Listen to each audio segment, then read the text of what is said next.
El KGB ha sido una de las más eficientes agencias de seguridad de todo el mundo. El KGB, el Comité para la Seguridad del Estado de la Unión Soviética de los primeros años, fue disuelto en 1991. Esta plaza moscovita, justo enfrente de los cuarteles generales del KGB, se llamaba Dzerzhinsky, en honor del primer jefe de seguridad bolchevique. Ahora ha vuelto a llamarse Lubianka, su nombre original.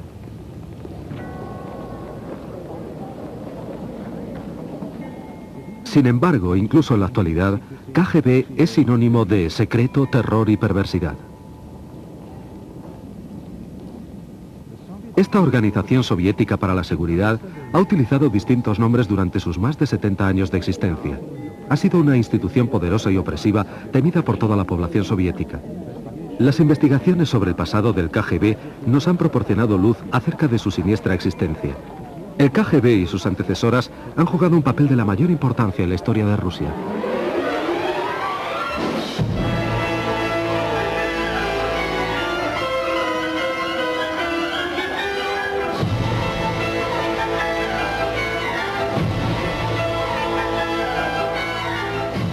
La historia del KGB. Los primeros años.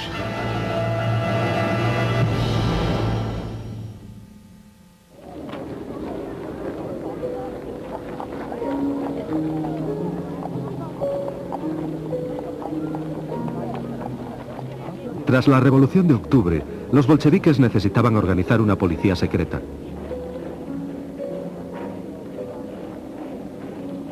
Su partido era pequeño e impopular y parecía obvio que podría perder el poder tan rápidamente como lo había conseguido.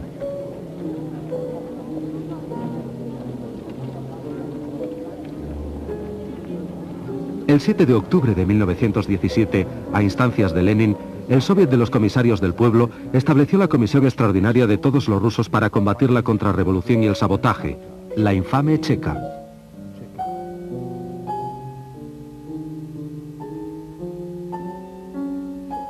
Félix Dzerzhinsky fue nombrado presidente de la misma.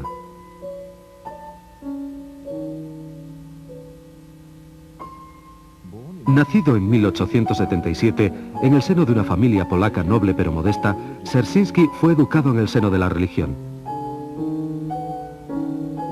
Antes de cumplir 20 años, se unió a los revolucionarios y fue arrestado y encarcelado numerosas veces. Fue elegido para el Comité Central Bolchevique en 1906 y era miembro del Comité Revolucionario Militar que estaba detrás de los sucesos de octubre de 1917.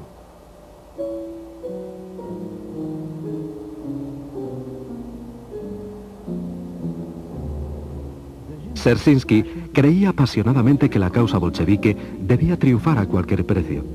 Se le conocía como el más honesto caballero de la revolución y también como el inquisidor general.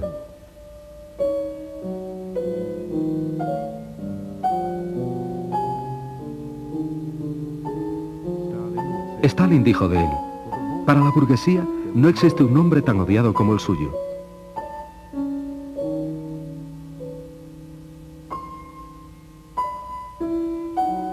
El presidente de la Checa casi no tenía equipo de ayudantes ni agentes de confianza.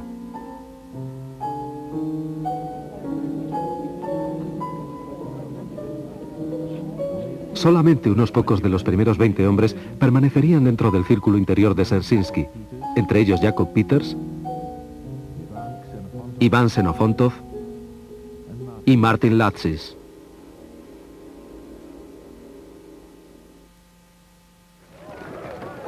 Los bolcheviques asignaron a la Checa misiones de extrema importancia.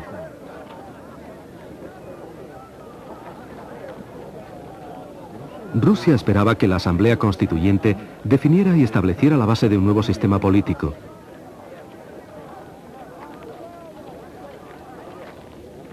Muchas personas confiaban que así se podría acabar con el poder de los bolcheviques. Las facciones contendientes se preparaban para la lucha en el Parlamento.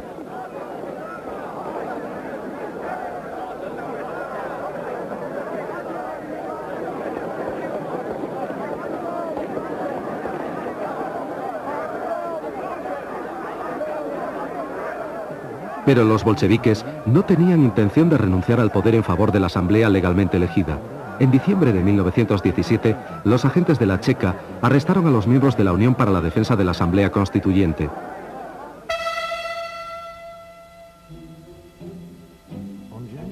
El 5 de enero de 1918, las tropas bolcheviques aplastaron una manifestación de sus seguidores.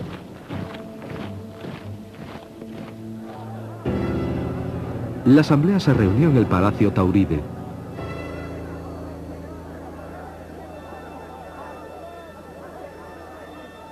Al día siguiente, guardias dirigidos por agentes de la Checa encerraron a los delegados en el interior del edificio.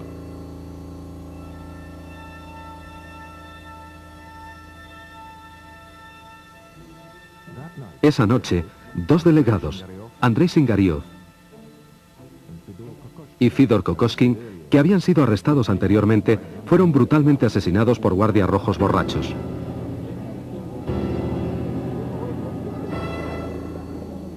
Los asesinatos conmovieron a todo el país y la Checa se vio obligada a arrestar a los dos asesinos. Pero de alguna manera se las arreglaron para soltarles sin castigo y el caso fue cerrado.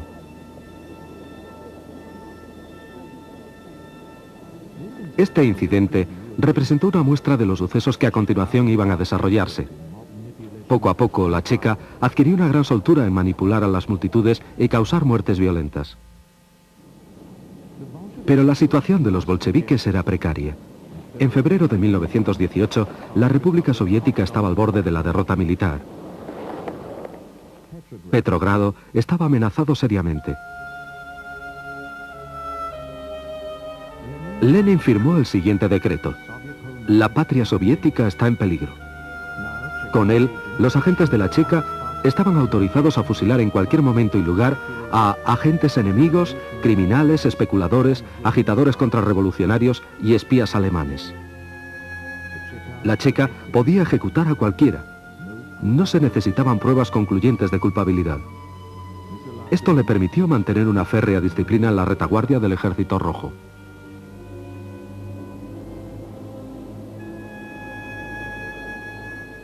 Algunos de los ejecutados eran criminales que no representaban ningún peligro para el régimen bolchevique. La gran mayoría eran oponentes políticos, un peligro mucho mayor para la revolución. El verano de 1918 fue un periodo particularmente violento en la lucha de los bolcheviques hacia el poder absoluto. Y una vez más, la Checa jugó un papel clave. El 4 de julio, se reunió en Moscú el quinto Congreso de los Soviets. La izquierda socialista revolucionaria, un partido político dirigido por María Spiridonova, criticó duramente a los bolcheviques. La Checa tomó represalias. El 6 de julio, Yakov Blyunkin, un miembro del partido de la izquierda socialista revolucionaria, que era también agente de la Checa, asesinó al conde Mirbach, embajador de Alemania. Lenin acusó a la izquierda socialista revolucionaria de intentar provocar una guerra contra Alemania.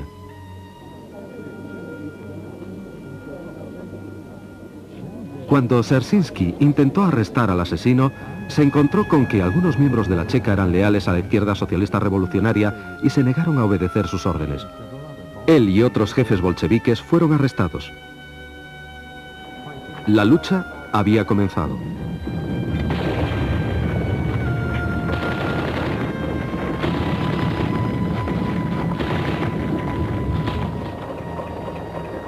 La suerte contra los socialistas revolucionarios estaba echada. 2 días más tarde, refuerzos a las órdenes de Jakub Peters, adjunto a Dzerzhinsky, redujeron a los insurgentes y arrestaron a los dirigentes de la izquierda socialista revolucionaria. El asesino del embajador Mirbach tenía un largo futuro en la Checa.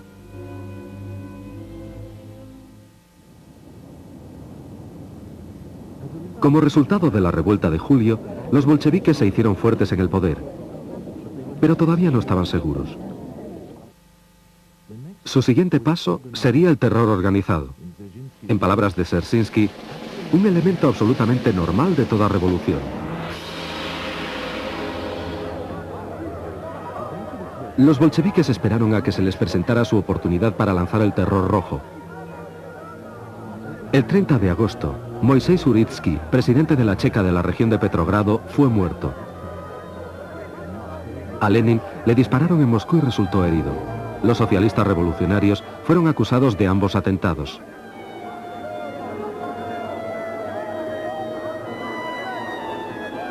La respuesta fue tan rápida y tan bien organizada que muchos historiadores creen que los asesinatos fueron orquestados por la Checa. Una hora después de que Lenin fuera herido, sin información fidedigna sobre el atentado, Yakov Sverdlov anunció que la clase obrera se vengará por medio del terror contra todos los enemigos de la revolución.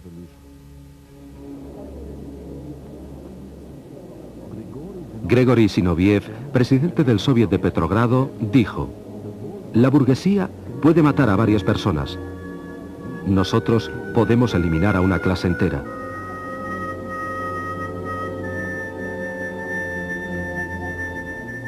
En Petrogrado, inmediatamente después de la muerte de Uritsky y de la declaración del terror rojo, 500 rehenes fueron fusilados. Una ola de ejecuciones barrió el país.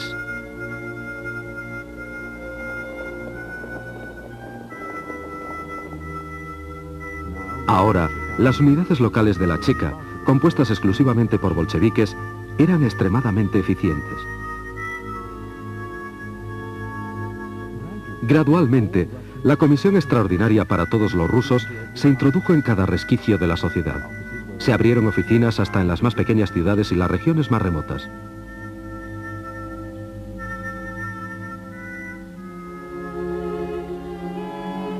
En febrero de 1919, Mikhail Kedrov dirigía el Departamento Especial para la lucha contrarrevolucionaria y el espionaje en el ejército y en la marina.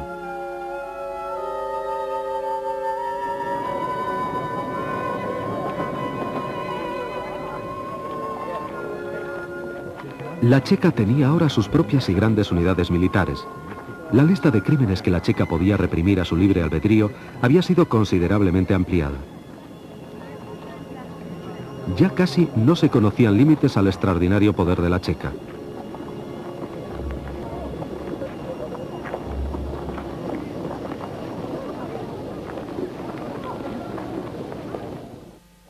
A principios de 1919, Dzerzhinsky y Stalin inspeccionaron conjuntamente el frente del Este. Estuvieron de acuerdo en la importancia de la policía secreta y se daban cuenta de su enorme potencial. Pero el miedo a la Checa no había conseguido paralizar todavía a los enemigos políticos de los bolcheviques. El 25 de septiembre de 1919, una potente bomba estalló en una céntrica calle de Moscú.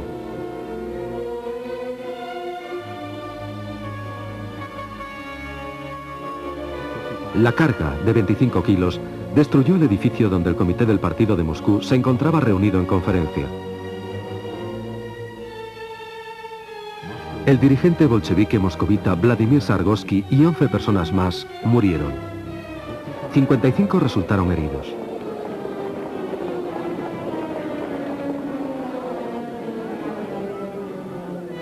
Trotsky y Kamenev ensalzaron a los muertos.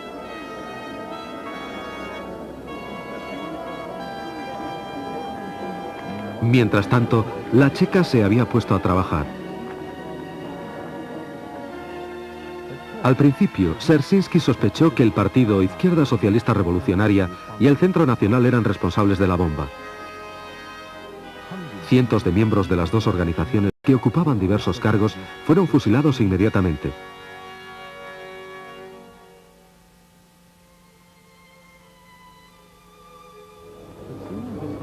Pero pronto, los investigadores a las órdenes del jefe de la Checa de Moscú, Vasily Mantsev, descubrieron que el encubierto movimiento anarquista había sido el responsable.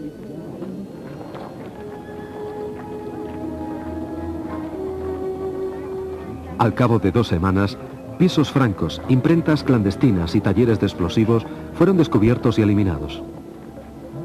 Nadie puso en tela de juicio las ejecuciones injustas. La mayoría de los miembros de la Checa ni siquiera las consideraron un error.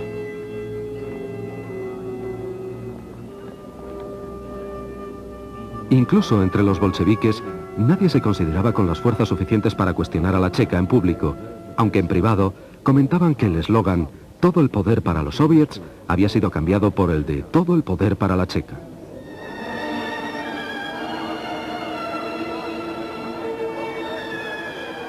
Sin embargo, muchos creían que todo esto estaba justificado por la peligrosa situación militar y política de los soviets. Las victorias de la guerra civil resultaban muy costosas.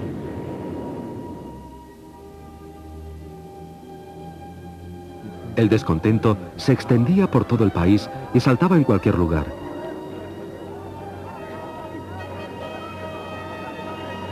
Los bolcheviques llamaban a estos brotes conspiraciones contrarrevolucionarias. Lenin asignó nuevas e importantes misiones al férreo Félix, que aunque todavía dirigía a la Checa, se había convertido además en comisario del pueblo para asuntos internos.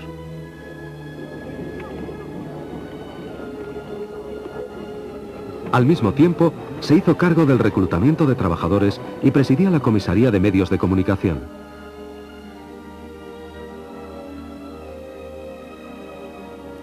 Los guardias fronterizos fueron también subordinados a la Checa. Más tarde, Dzerzhinsky tomó parte en asuntos diplomáticos y se convirtió en miembro del comité científico. Todos los asuntos importantes del Estado eran controlados por su servicio secreto. Era obvio que los principales objetivos de la Checa no eran los enemigos de la clase obrera, sino cualquiera que se opusiera al bolchevismo. Desde 1918, los soviéticos requisaban los excedentes alimentarios de los campesinos. Unidades armadas especiales de la Checa, las unidades de los alimentos, se encargaban de esta misión y frecuentemente saqueaban todas las provisiones de un pueblo. Los que intentaban esconder trigo o pan eran ejecutados inmediatamente.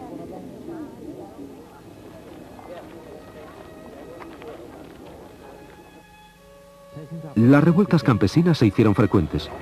En 1920 y 1921, los campesinos de la región de Tambov, conducidos por Alexander Antonov, iniciaron una guerra de guerrillas contra los bolcheviques.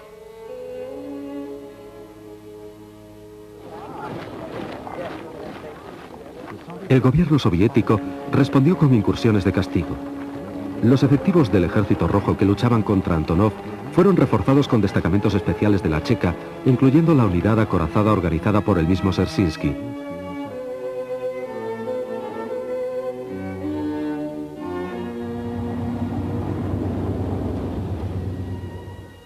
Se tomaron como rehenes a las familias de los rebeldes. Se estableció una red de campos de concentración a través de toda la región. A los grupos de guerrilleros que no se rindieron se les exilió o fusiló.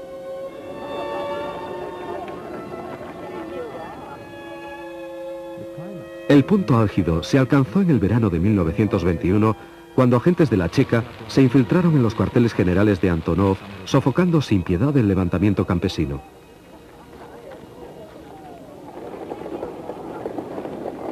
Ese mismo año, los bolcheviques reprimieron también la otra amenaza a su poderío, la revuelta de los marineros de la base naval de Kronstadt.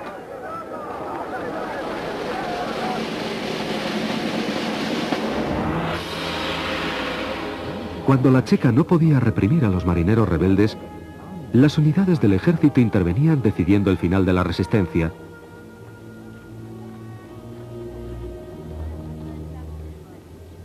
Y la Checa remataba el trabajo. Muchos rebeldes fueron fusilados, otros fueron encarcelados o exiliados.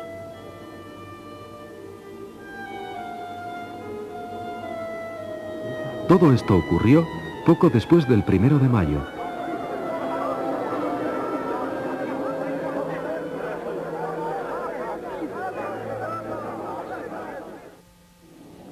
En 1921, Rusia atravesó una espantosa hambruna que causó la muerte de 5 millones de personas. La gente de la región del Volga llegó a comer hierba. Como se ha demostrado, se llegó incluso al canibalismo.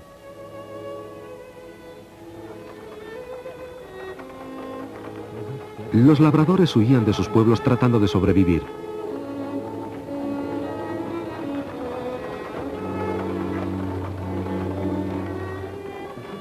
El mundo civilizado estaba conmovido y se dispuso a prestar ayuda. Anatole France donó su premio Nobel para combatir la carestía.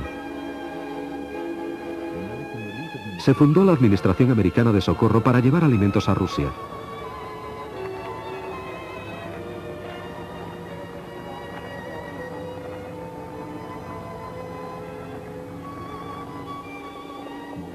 El explorador noruego del Ártico, Fridtjof Nansen, visitó las zonas azotadas por el hambre y pidió un esfuerzo para conseguir la ayuda necesaria. Pero la checa estaba convencida de que los esfuerzos de socorro solamente eran una excusa para espiar. Los miembros de la Administración Americana de Socorro eran constantemente vigilados por la checa, incluso en las reuniones oficiales.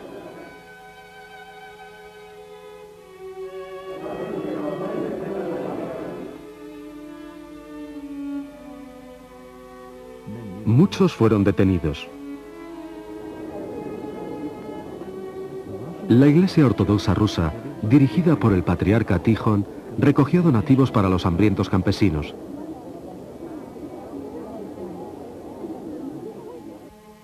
Pero los bolcheviques temían que su autoridad fuera menoscabada y prohibieron los esfuerzos de la Iglesia. El gobierno soviético fundó entonces el Comité Estatal para el Socorro al Hambre. Este solicitó a la Iglesia que donara todos los tesoros que no fueran utilizados para los oficios religiosos.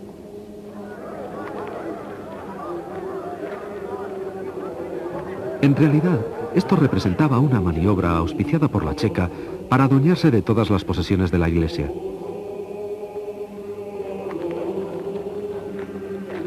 El patriarca Tijón trató en vano de pedir ayuda al gobierno e intentó quejarse a Lenin de la tiranía de la checa. Él no conocía la carta de Lenin dirigida a todas las autoridades locales, apremiándoles a cerrar todas las iglesias y matar a tantos clérigos como fuera posible.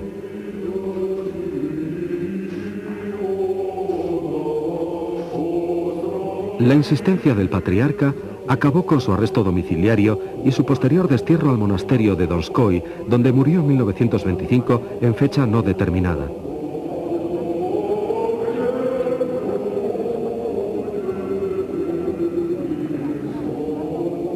Desde aquel momento, la Iglesia Ortodoxa quedó prácticamente controlada por el Estado. Tras 8 años de dominio bolchevique, la mayoría de las iglesias habían sido desacralizadas o destruidas.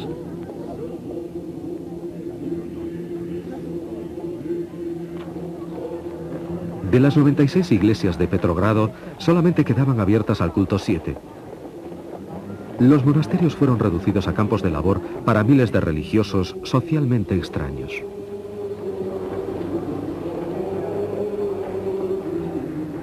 La tesorería del Estado absorbió los bienes de la Iglesia, valorados en millones de rublos oro, pero que sin embargo no fueron utilizados para aliviar el hambre. Los bolcheviques favorecieron otras empresas. Un tren especial de la Checa fue enviado desde Moscú a Siberia. Transportaba a agentes dirigidos por el mismo Dzerzhinsky para requisar alimentos. Sus ayudantes estaban autorizados para recolectar provisiones por cualquier procedimiento y llevarlas a la Rusia europea.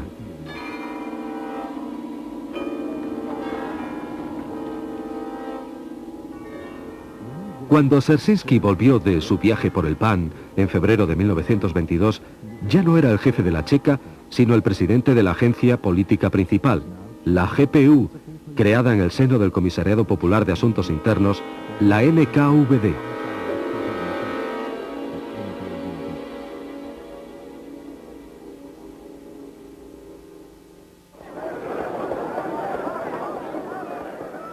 Cuando la guerra civil terminó, los bolcheviques deseaban proclamar que los poderes extraordinarios de la Checa ya no eran necesarios. La administración política era lo más importante.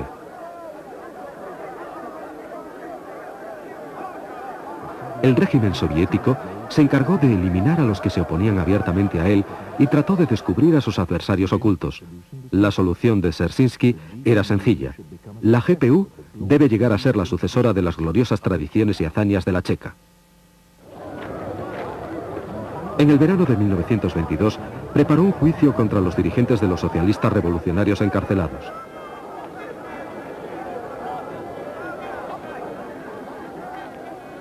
fue precursor de los juicios para la galería que Stalin llevó a cabo en los años 30.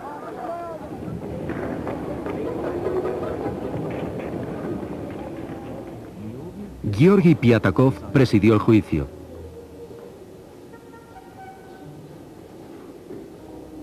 Nikolai Krylenko y Anatoly Lunacharsky fueron los acusadores. Los asistentes al alto tribunal eran en su mayoría agentes de la GPU vestidos de paisano.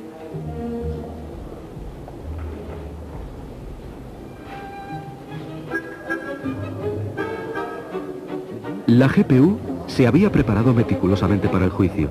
Algunos acusados fueron inducidos a declararse culpables, implicando a sus antiguos camaradas, miembros del Comité Central Socialista Revolucionario.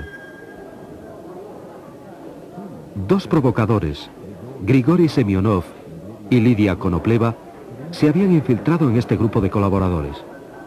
Nikolai Bukharin, que era el defensor, estaba virtualmente controlado por la acusación.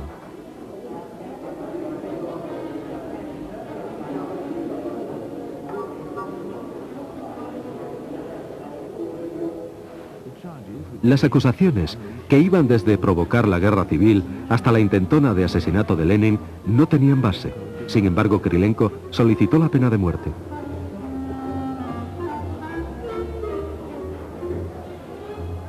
Las cosas no resultaron, sin embargo, como habían sido planeadas. Los que amañaron el juicio no estaban satisfechos. Los acusados no se asustaron y no confesaron. Rehusaron declararse culpables y acusaron al régimen bolchevique de tiranía y de torturar a los testigos.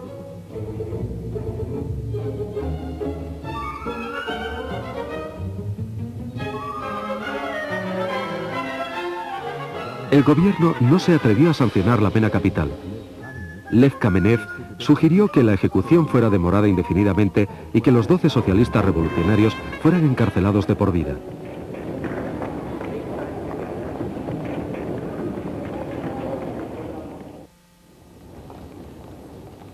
Los socialistas revolucionarios resultaron un grave compromiso para la GPU, que había tenido mayor éxito con las actividades de la Comisión para la Mejora de la Vida de la Infancia, creada en 1921 y que había sido dirigida por el incansable Dzerzhinsky. De acuerdo con el comisario popular de educación Lunacharsky, Dzerzhinsky creía que el comisariado de educación era inadecuado y necesitaba la experiencia de la Checa.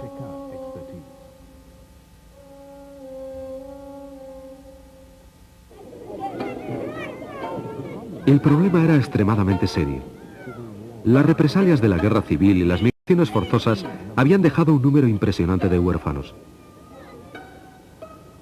Había 6 millones de niños sin hogar ni familia vagando por los caminos de Rusia y aglomerándose en sus ciudades.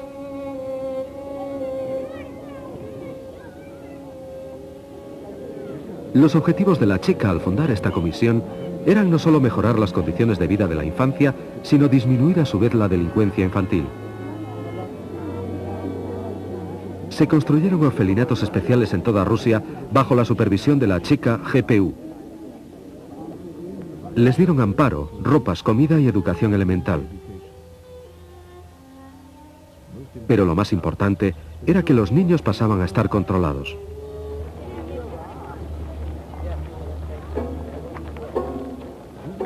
Los delincuentes juveniles fueron enviados a reformatorios donde la reeducación se llevaba a cabo por medio del trabajo.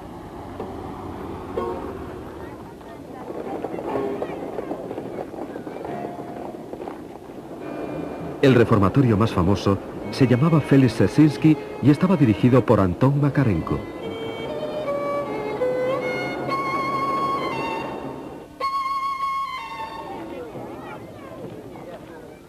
En diciembre de 1922, los soviets celebraron el 5º aniversario de su servicio secreto.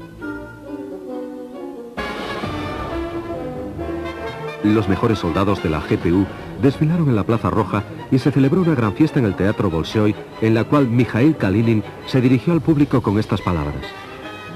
La humanidad entera debe estar agradecida a la Checa, declaró. La primera insignia de oficial de honor de la Checa fue otorgada a Dzerzhinsky. Días después, cuando se reunió el primer congreso de los soviets de la recientemente creada Unión Soviética, El Comité Central del partido decidió cambiar el nombre del servicio secreto una vez más. La GPU se convirtió en la OGPU, la Agencia Política del Estado Unificado.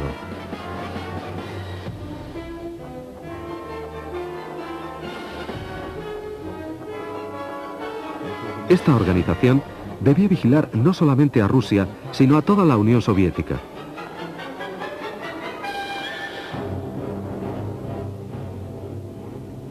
Dzerzhinsky llegó a formar parte del gobierno soviético.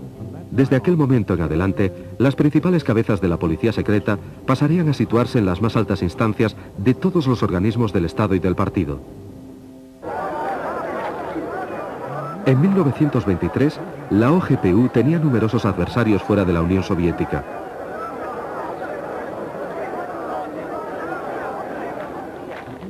El enemigo recurrió con frecuencia a atentados terroristas. El distinguido diplomático soviético Vlakov Borovsky fue tiroteado a quemarropa en Lausanne.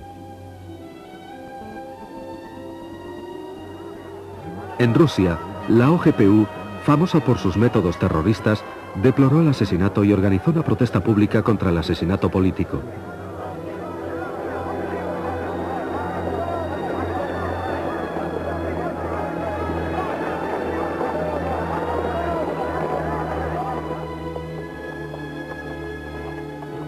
A partir de 1922, a Occidente le resultaba muy difícil estar a la altura del servicio secreto extranjero de la OGPU, dirigido en aquel momento por Mikhail Triliser. La influencia soviética era especialmente importante en Persia y Afganistán.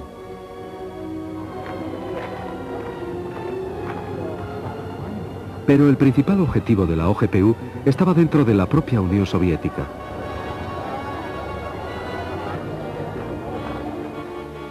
Lenin estaba muy enfermo y era esencial elegir un sucesor. Al mismo tiempo que las luchas internas del partido se hacían más intensas, Lev Trotsky, Nikolai Bukharin, Lev Kamenev, Grigori Zinoviev y Mikhail Tonsky parecían destacar como candidatos principales en la batalla por el poder. Pero solo 3 personas poseían realmente el poder. Trotsky, que controlaba el Ejército Rojo, Dzerzhinsky con la OGPU y Stalin con los aparachiks del partido.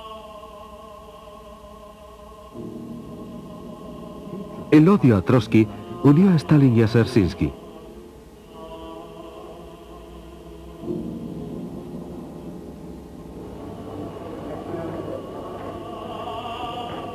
En diciembre de 1923, Dzerzhinsky llegó a decretar que los seguidores de Trotsky eran enemigos del partido, sin lugar alguno posible en la OGPU.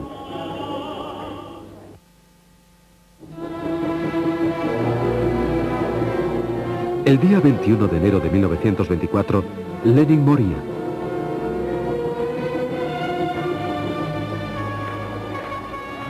Durante los 6 días siguientes, mientras la muchedumbre soviética lloraba al dirigente bolchevique, el Comité Central del partido decidía quién se haría cargo del poder en el futuro. Dzerzhinsky presidía la comisión del funeral de Lenin.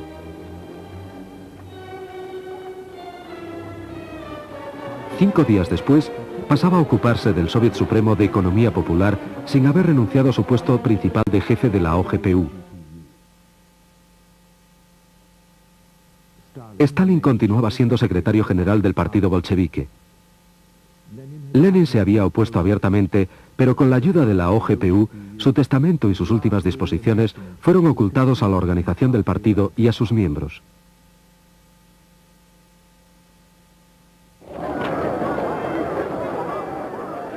En 1924, esta agencia política se había convertido en una institución muy bien organizada, con cientos de miles de empleados, tanto oficiales como secretos, un gran número de servicios y departamentos y una gran cantidad de soldados que aventajaban a la mayoría de las unidades del Ejército Rojo, tanto en equipos como en entrenamiento.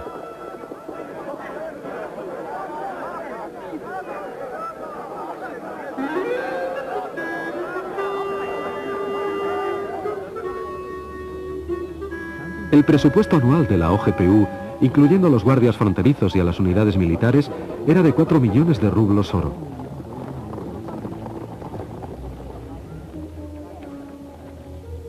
El servicio secreto extranjero tenía un presupuesto de 3 millones de dólares.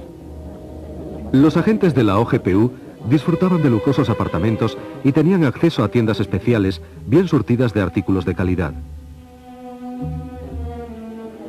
Los miembros de la OGPU se consideraban como un grupo de escogidos, un Estado dentro del Estado. Al mismo tiempo, tenían directrices especiales para efectuar propaganda política entre las masas y tener estrechos contactos con ellas para reforzar la autoridad de la OGPU.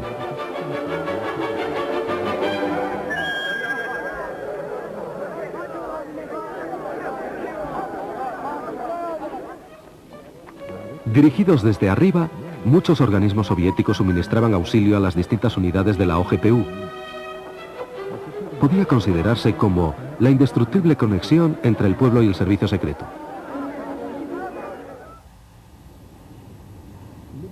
El generoso apoyo financiero y la gran experiencia permitieron al servicio secreto soviético llevar a cabo diversas operaciones que fueron coronadas por el éxito.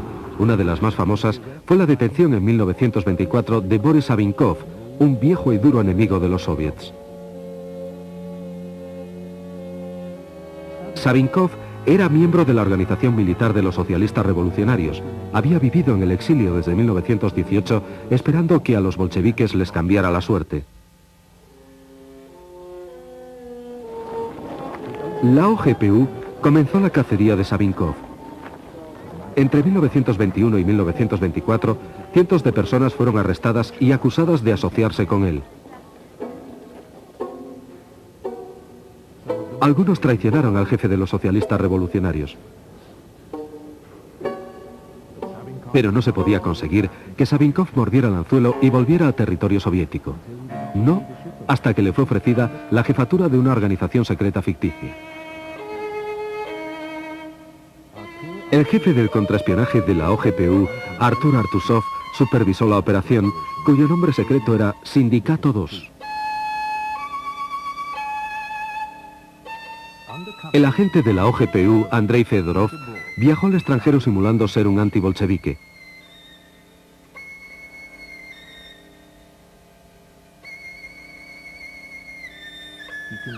Convenció a Savinkov que los rusos esperaban su vuelta. Después de que Savinkov y sus compañeros cruzaran la frontera, el adjunto a Artuzov, Piliar, los detuvo en Minsk. El tribunal emitió un veredicto sensacional. Savinkov no fue ejecutado, sino condenado a 10 años de prisión.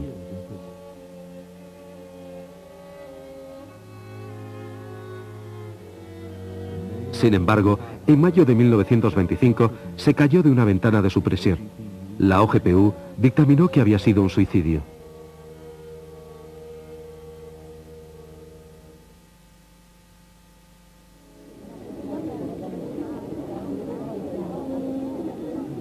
A lo largo de 1925, Stalin reforzó su posición. Su maniobra más importante fue cesar a Trotsky como jefe del Ejército Rojo.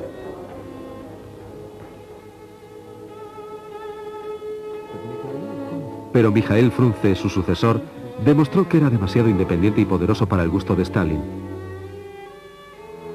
Ese mismo año, Frunze moría convenientemente durante una operación de cirugía. Se le había avisado de que no se operase, un hecho que nunca fue mencionado en los informes médicos que siguieron a continuación. Había existido una clara conexión entre la policía secreta y médicos corruptos. El mando del Ejército Rojo fue asignado a Kliment Voroshilov, que era acérrimo y leal seguidor de Stalin. Voroshilov había sido uno de los primeros agentes de la Checa.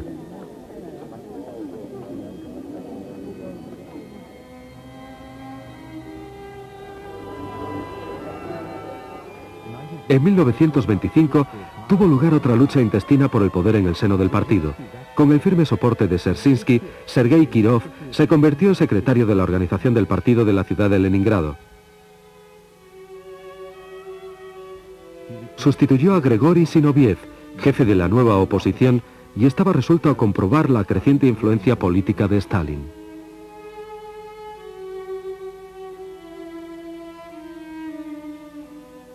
Muchos historiadores creen que en sus últimos años de vida, Dzerzhinsky recelaba cada vez más de Stalin. No obstante, su última aparición pública fue en apoyo del secretario general.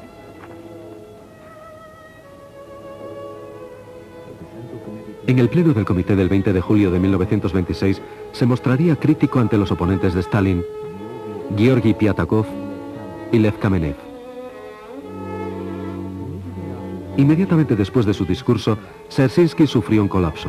El médico acudió a atender al enfermo bastante tarde. 2 horas después, Dzerzhinsky moría en brazos de su subordinado, Abram Belenki.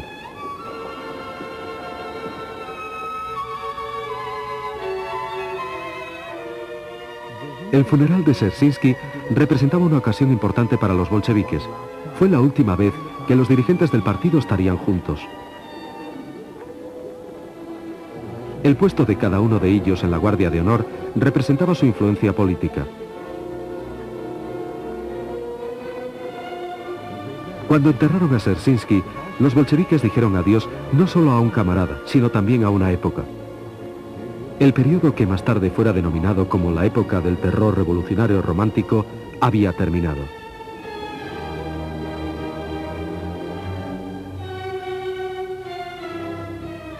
El 30 de julio de 1926, Vyacheslav Meszynski se convertía en presidente de la OGPU. Meszynski había nacido en 1874. Se licenció como abogado en la Universidad de San Petersburgo y se afilió a los bolcheviques en 1902. Después del golpe de octubre, Meszynski fue nombrado comisario popular de finanzas y después cónsul general en Berlín. En 1919 fue transferido a la Checa y llegó a ser posteriormente adjunto a Dzerzhinsky.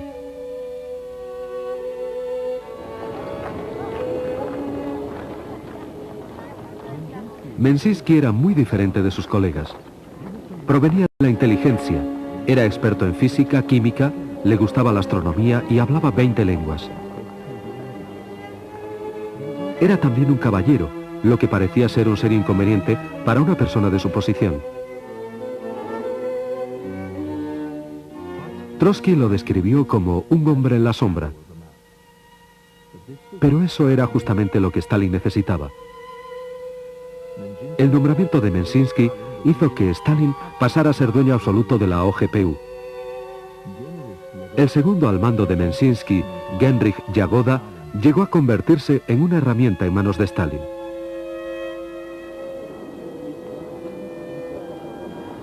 Stalin forjó su reino de terror utilizando a cada paso a la OGPU.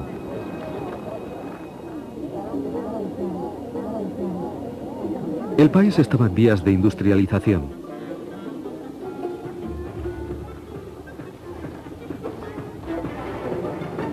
Los grandiosos planes y los caprichosos plazos de tiempo eran imposibles de alcanzar. La cuidadosa planificación de los proyectos de construcción y el duro trabajo de los obreros se desperdiciaban debido al caos, a la mala dirección y a la falta crónica de los suministros más necesarios.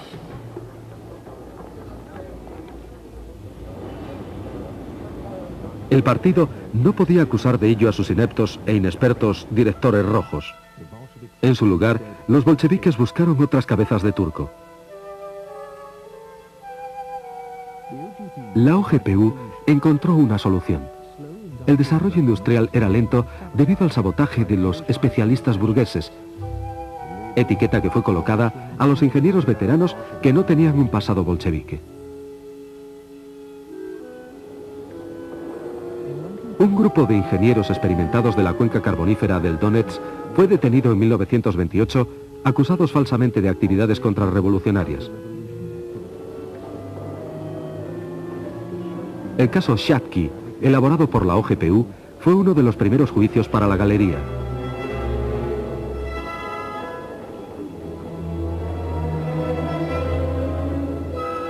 Stalin no estaba contento con los resultados. Solamente 16 de los 58 acusados se declararon culpables. A pesar de intensas investigaciones, el acusador Nikolai Krylenko no pudo presentar pruebas concluyentes de los graves delitos de los acusados. El Tribunal Supremo, presidido por Andrei Vyshinsky, sentenció a 11 ingenieros a la pena capital, pero el gobierno rehusó sancionar la sentencia y solamente fueron encarcelados.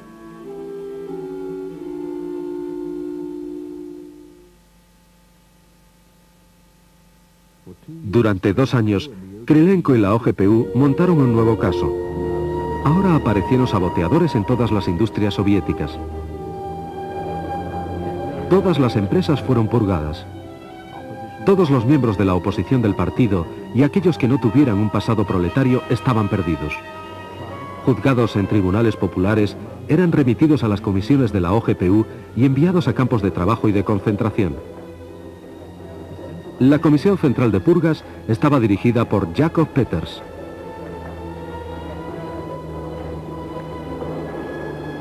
Más tarde, en los años 30, el figurado e inexistente partido industrial, el Prompartilla, fue cargado con las culpas. La OGPU corrigió sus primeros errores.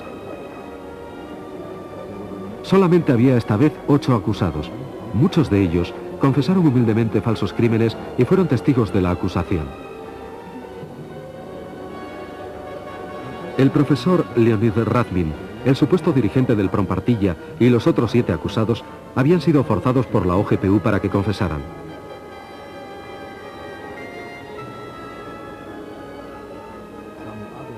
Algunos otros acusados menos cooperantes habían sido ejecutados. En una representación teatral de Gracia, se sentenció a muerte a aquellos que confesaron, pero se les conmutó la sentencia 2 días después por una pena de 10 años de cárcel.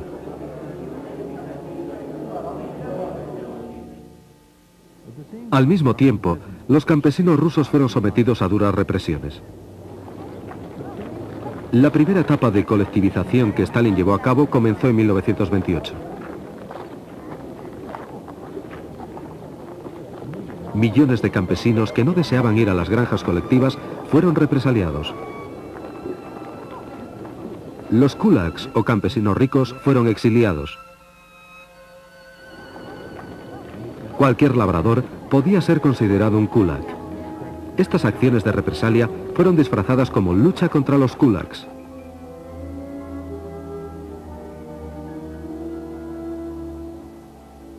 Los pueblos fueron abandonados. Las prisiones estaban abarrotadas. Stalin concibió un nuevo plan: utilizar a trabajadores forzados para construir el socialismo. Los convictos serían utilizados hasta el agotamiento total y después serían desechados. Las prisiones y los campos controlados por el Ministerio de Justicia estaban administrados por la OGPU.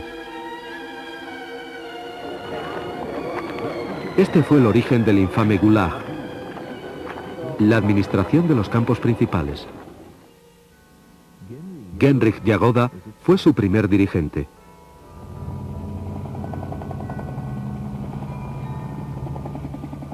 Solovki fue el campo de pruebas del Gulag. En 1923 se inauguró un campo de concentración modelo en la zona del monasterio Solovetsky. Desolado y en ruinas, estaba situado en unas islas a 40 kilómetros de la costa del frígido Mar Blanco. Durante los 6 meses de invierno no había contacto con tierra firme.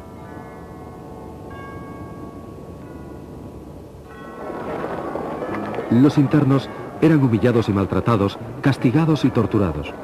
Muchos fueron ejecutados sin juicio alguno.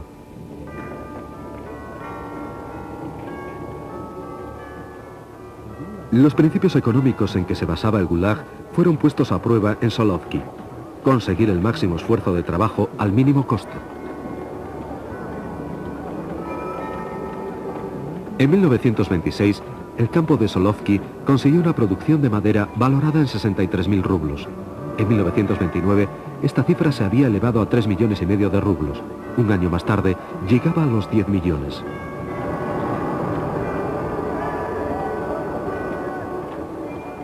El número de convictos pasó de 3.000 en 1923 a 50.000 en 1930. La productividad aumentó 10 veces. Esta era la economía del Gulag.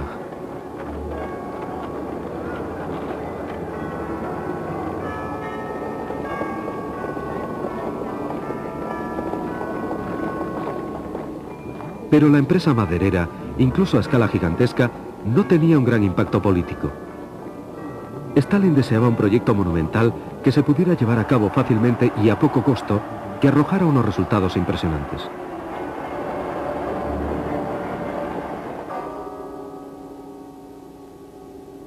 La construcción de un canal entre los mares Blanco y Báltico comenzó en septiembre de 1931. Miles de sentenciados serían sacrificados en este gigantesco proyecto supervisado por la OGPU.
Los bolcheviques se dieron cuenta enseguida que tenían que conservar el poder que habían conseguido en octubre de 1937.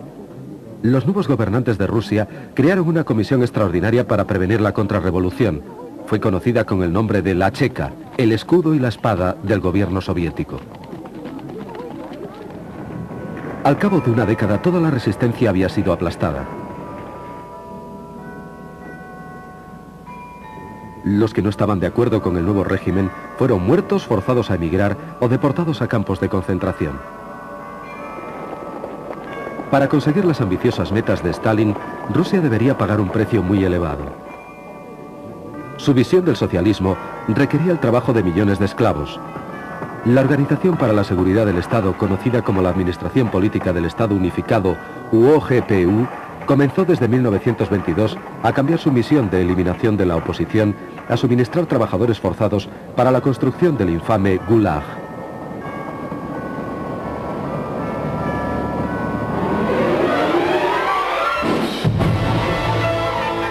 La historia del KGB. Segunda parte, los profesionales.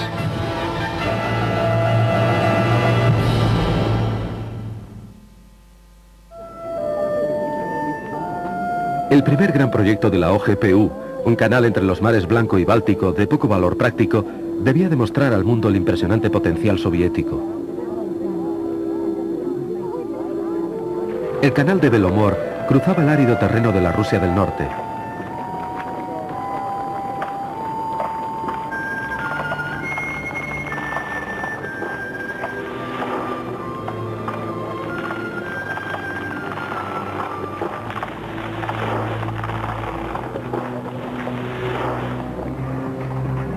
Millones de metros cúbicos de rocas y tierra fueron excavados a mano.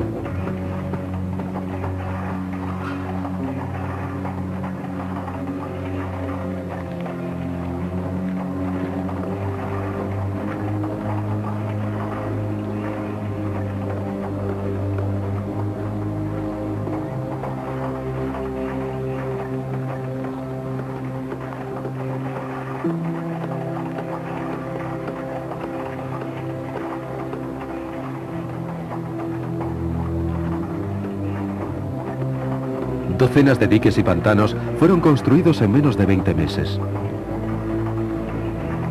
Incluso los noticiarios cinematográficos oficiales fueron testigos de estos horrores. Alexander Solzhenitsyn estimó la mortandad de los trabajadores forzosos en 1 millar de personas al día. Al cabo de un año, un número enorme de obreros había perecido, solo para ser sustituidos a continuación.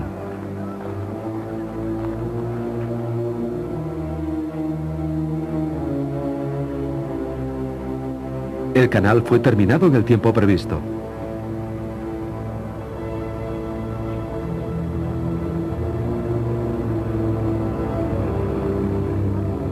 Los dirigentes de la OGPU se lo comunicaron orgullosamente a Stalin antes de la celebración del 1 de mayo de 1933.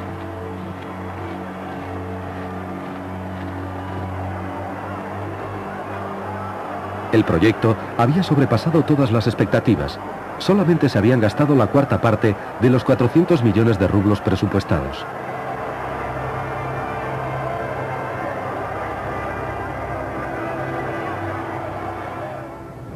En julio, Stalin, Voroshilov y Kirov viajaron a lo largo del canal de Belomor.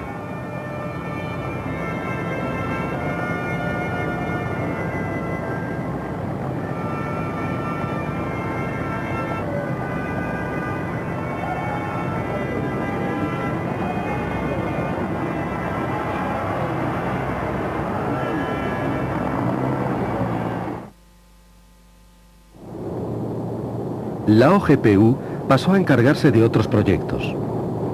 Desde 1932 a 1937 fue construido un canal de 130 kilómetros entre Moscú y el Volga. Las condiciones en las que se trabajaba eran ínfimas. Esta nueva ruta unía a la capital soviética con los 5 mares, pero a un costo humano desmesurado.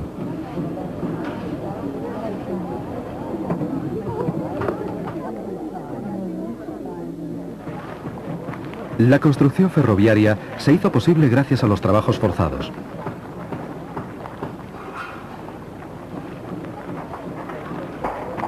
Los prisioneros del Gulag construyeron enormes complejos industriales en los Urales, Siberia y en el lejano norte.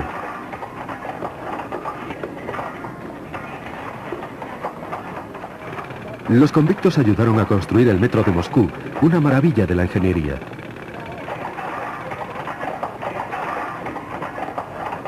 Los cortometrajes oficiales solamente mostraban a obreros entusiastas.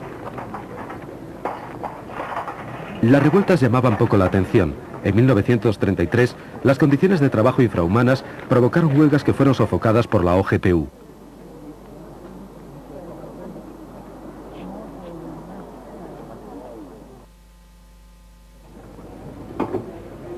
La seguridad soviética deseaba tener el control total de la población. La emisión de pasaportes domésticos en 1932 fue uno de los primeros pasos.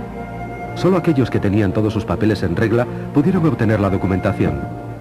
La más ligera irregularidad en el historial de una persona era motivo de prisión. Ahora el gobierno podía también supervisar y limitar los viajes.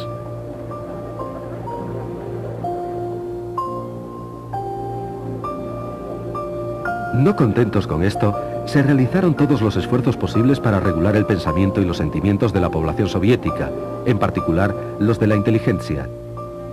Lenin había desdeñado la inteligencia llamándola más o menos basura. Desde los primeros días de la revolución en este estrato social había estado constantemente vigilado por la Checa. Los científicos, artistas, filósofos y escritores fueron los primeros en sufrir el exilio, la encarcelación y la ejecución.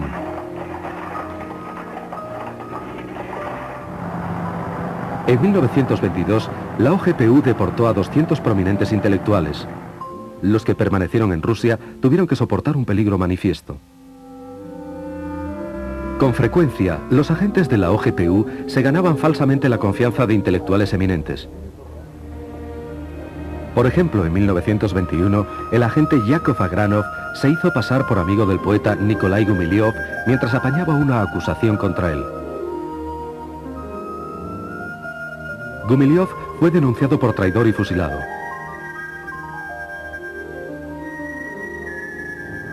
Agranov se hizo entonces amigo de otro poeta, Vladimir Mayakovsky.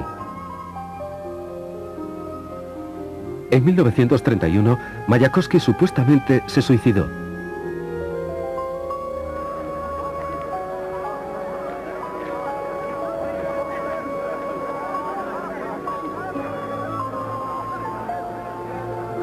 Todavía existen muchas dudas acerca de la muerte de otro genio de la literatura, Sergei Yesenin.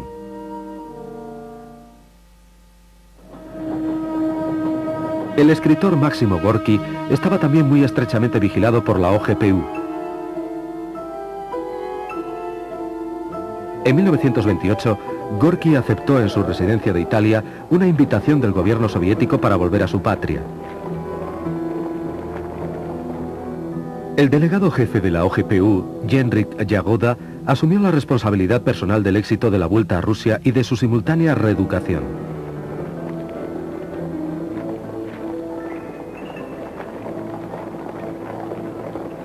Todas las apariciones públicas de Gorki fueron preparadas por la OGPU.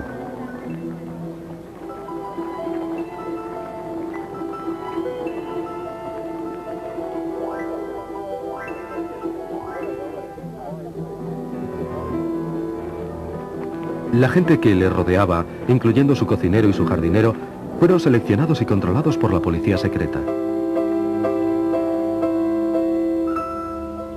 Se tomaron grandes trabajos para que la realidad soviética le pareciera idílica a Gorki. Se le permitió vivir con lujo. Stalin dio, en su honor, su nombre a buques, calles y ciudades, y le ofreció destacados puestos oficiales, incluyendo el de comisario de la educación. Stalin esperaba que Gorki le manifestara su gratitud escribiendo un libro que alabara al dirigente soviético. De hecho, el régimen soviético ya había sido elogiado por algún eminente escritor occidental invitado a la Unión Soviética, entre ellos Bernard Shaw y Henry Barbus. Misteriosamente, Barbus falleció de repente en Moscú poco después que se publicase su libro en el que alababa a Stalin.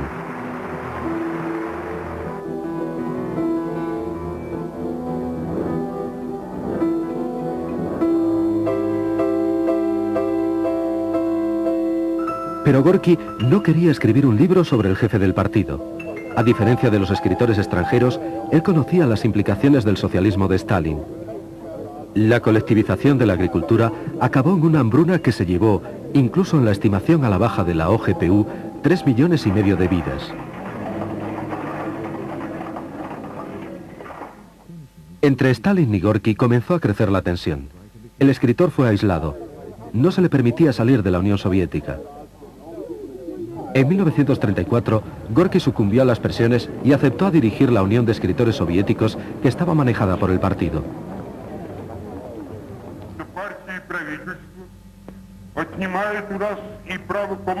El partido y el gobierno hacen que no sea precisa la necesidad de que unos manden a otros.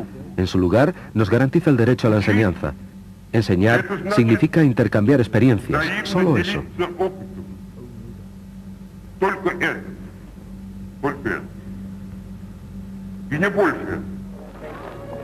Con Gorki como escudo protector, tanto Stalin como la OGPU se aseguraron el dominio en el campo literario. Más de la tercera parte de los 600 delegados del primer Congreso de Escritores Soviéticos fueron víctimas de los horrores de la policía secreta.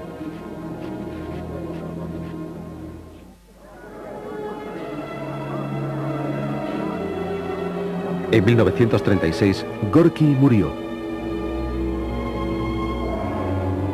De acuerdo con las fuentes oficiales, la negligencia de sus médicos fue la causa de su muerte, pero los historiadores opinan que la culpa fue de la OGPU. Stalin y la policía secreta atribuían regularmente la responsabilidad de sus crímenes a personas totalmente inocentes. 1934 fue un año de cambio. A principios se celebró el 17º Congreso del partido. Más tarde fue llamado el Congreso de los Vencedores, en el que, por supuesto, había existido unidad interna y ausencia de disensión. El Congreso fue un éxito para Stalin y su camarilla, pero no había sido un éxito fácil. La elección del Comité Central del partido fue por votación secreta. Sergei Kirov, apoyado por los obreros, obtuvo la mayoría. Se emitieron 4 votos contra Kirov y 289 contra Stalin.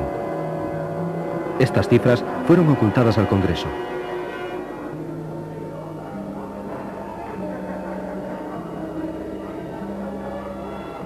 Stalin llevó a cabo un fraude masivo falsificando los resultados. Solo se contabilizaron 3 votos contra Stalin. El equipo de grafólogos de la OGPU descubrió quiénes se habían opuesto a Stalin. Su brazo derecho, Nikolai Yezhov, y sus subordinados incluyeron en la lista negra a los disidentes.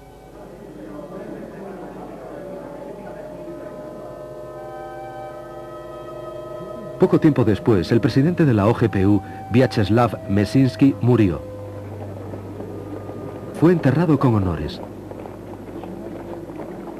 Su equipo y muchos miembros del partido sospecharon que había sido envenenado por su adjunto, Yagoda. Stalin acusó de la muerte de Mesinsky a los seguidores de Trotsky.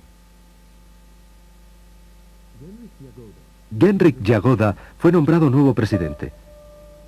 En 1934, Yagoda tenía 43 años. De aprendiz de grabador, había llegado a convertirse en un revolucionario profesional. Su boda con la nieta de Yakov Sverdlov le había asegurado un rápido ascenso en la jerarquía del partido. Se había afiliado a la Checa en 1920.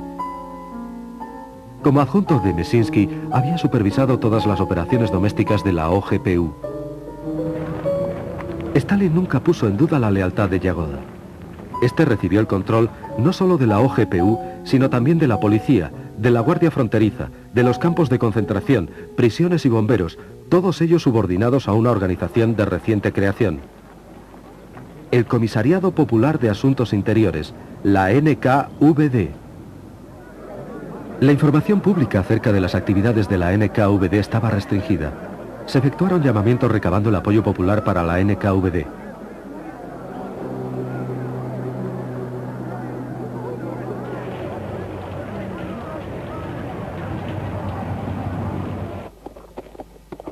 Los noticiarios cinematográficos mostraban a los guardias fronterizos mientras patrullaban a lo largo de la mayor frontera terrestre que existía en el mundo.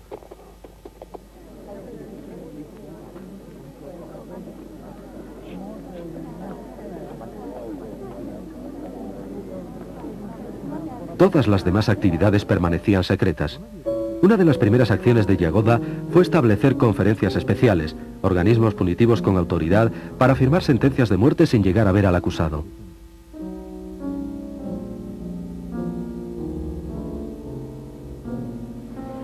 Las conferencias especiales fueron denominadas justicia de ametralladora. El genocidio de la policía estatal alcanzó todavía mayores proporciones y revistió mayor intensidad. Stalin necesitaba un pretexto para lanzar la más gigantesca campaña de terror de la historia. El 1 de diciembre de 1934 lo consiguió por fin. Sergei Kirov fue herido mortalmente en los cuarteles generales del partido en Leningrado.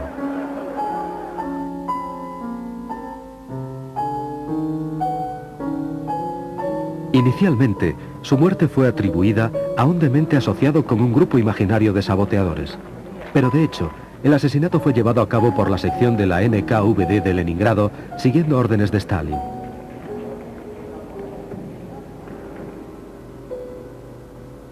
Las pruebas de que un matón de la NKVD había sido el autor de los disparos desaparecieron cuando todos los posibles testigos del asesinato fueron ejecutados.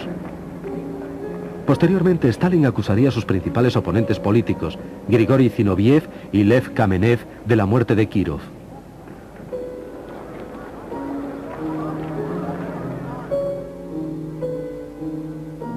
El 15 de enero, ambos fueron juzgados y sentenciados a 5 años en los campos de trabajo, aunque no existían pruebas de su culpabilidad.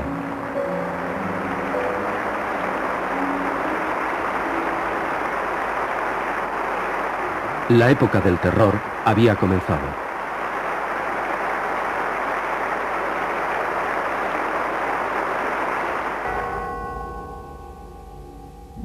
En 1936, el secretario del Comité Central del partido, Nikolai Yezhov, comenzó a preparar el primer juicio de Moscú. Los acusados fueron culpados de participar en una gigantesca conspiración anti-estalinista que supuestamente ligaba con Trotsky a Zinoviev, Kamenev y otros dirigentes de la derrotada oposición.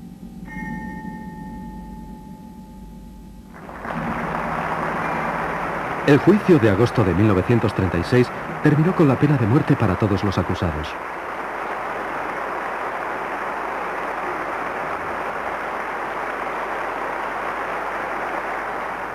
En las semanas siguientes, juicios sumarísimos de la NKVD sentenciaron a miles de personas consideradas como desleales al régimen.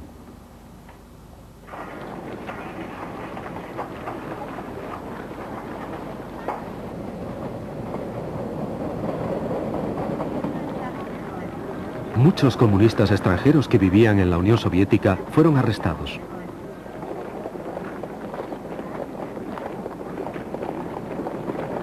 Yagoda reforzó el espionaje en el extranjero. La Guerra Civil Española dio a los agentes de la NKVD la oportunidad perfecta para deshacerse de los miembros disidentes del comunismo internacional.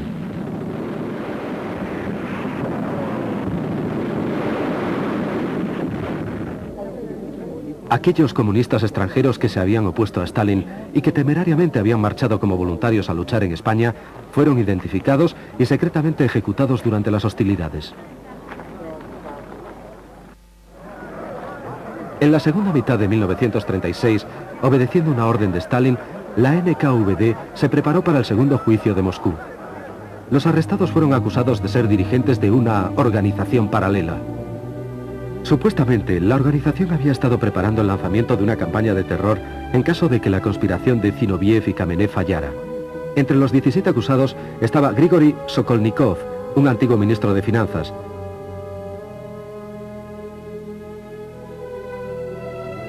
Georgi Piatakov, que fue uno de los jefes de la industria pesada.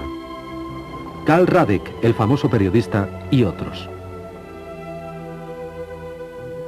El 30 de junio de 1937, 30 personas completamente inocentes fueron fusiladas en los sótanos de la NKVD. 3 semanas más tarde, el comisario del pueblo para la industria pesada, Sergo Orsonikidze, murió súbitamente. Era uno de los más íntimos colaboradores de Stalin y su amigo personal. Se había sentido con derecho a criticar las decisiones de Stalin.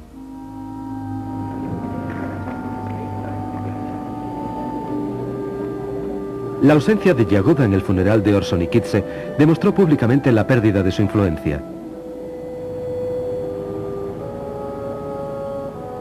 En octubre de 1936, el jefe de seguridad había sido degradado al rango inferior de comisario de comunicaciones. Nikolai Yesov se convirtió en la nueva cabeza de la NKVD. Un alcohólico crónico, estaba físicamente incapacitado, era patológicamente cruel y tenía pasión por cantar.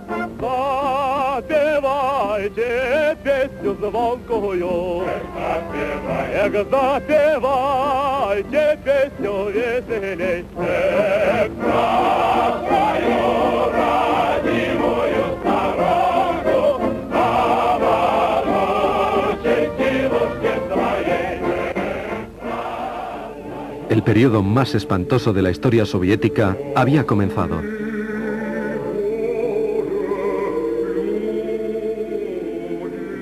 El viejo equipo dirigente de la NKVD se convirtió en la primera víctima de Yakov.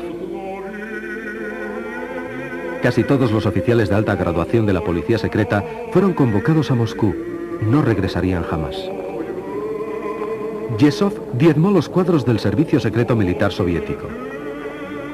En 1937, el legendario viejo alias general Grishin, alias Jan Bersin, jefe de la administración del Servicio Secreto Militar del Ejército Rojo, que estaba prestando servicio en España, fue llamado a la Unión Soviética, donde fue ejecutado.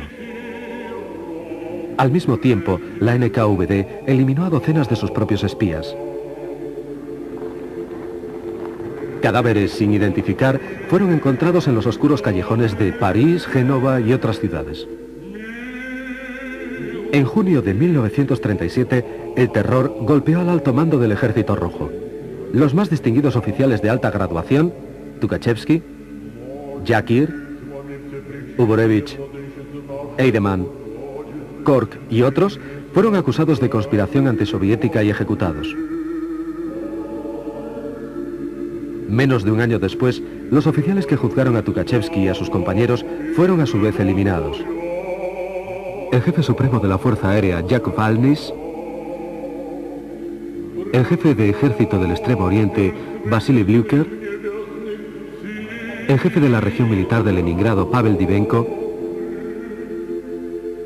y el mariscal Alexander Yegorov perecieron juntamente con decenas de millares de oficiales de diversa graduación y posición.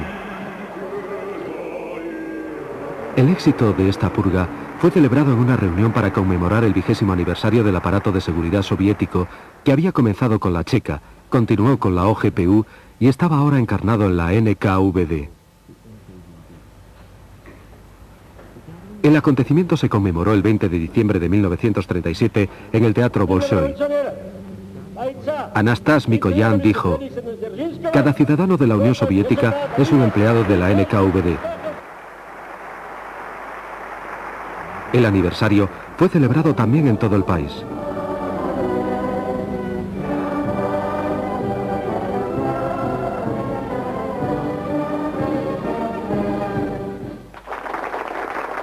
Yezhov fue galardonado con la Orden de Lenin.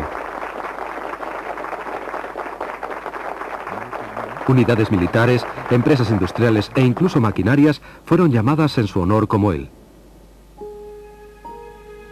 Con devoción fanática hacia Stalin, Yezhov redobló sus esfuerzos.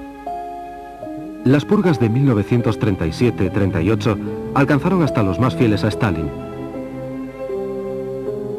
Entre ellos, el comisario de justicia Nikolai Krylenko y el que fuera un destacado miembro de la Checa, Josif Yunslicht.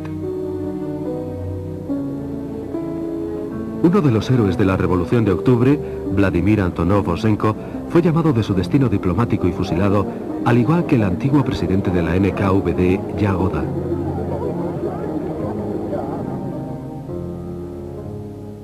Yagoda era el principal testigo y colaborador de los crímenes de Stalin, incluyendo el asesinato de Kirov. Cuando a Stalin le fue imposible evitar las sospechas públicas del asesinato, hizo recaer la culpa en la NKVD dirigida por Yagoda. Súbitamente, se relacionó a Yagoda con Trotsky y se le hizo responsable de las muertes de Mesinsky y Gorky.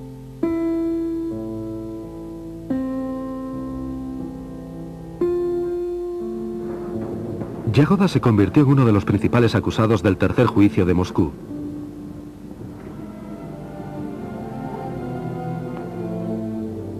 Junto a él estaba el teórico y miembro del Politburó Nikolai Bukharin, el jefe del gobierno soviético Alexei Rykov, el secretario del Comité Central Nikolai Kresinsky, antiguo adjunto a Lenin,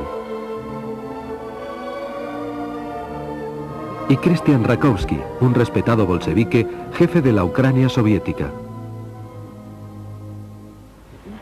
El infame Andrei Vyshinsky representaba a la acusación.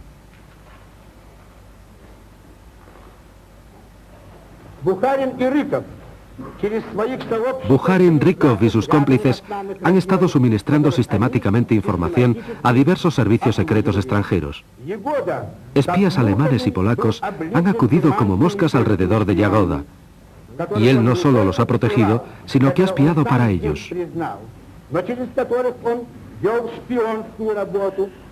Como fiscal, Vyshinsky se basaba en denuncias en lugar de hacerlo en hechos probados.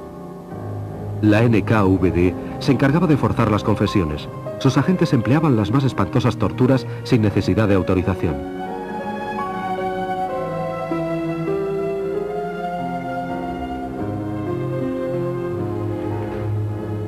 La única forma de evitar la tortura era el suicidio. Algunos se atrevieron a cometerlo, entre ellos Mikhail Tomsky, Jan Gamarnik y Piotr Skripnik.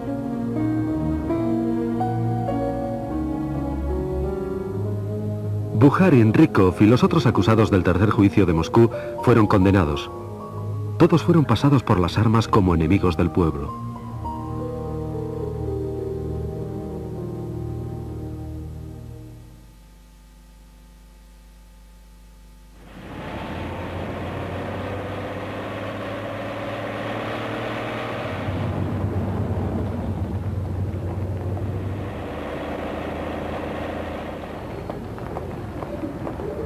La justicia había desaparecido del Estado soviético, se había eliminado sistemáticamente a los viejos bolcheviques y se había declarado la guerra a las masas populares.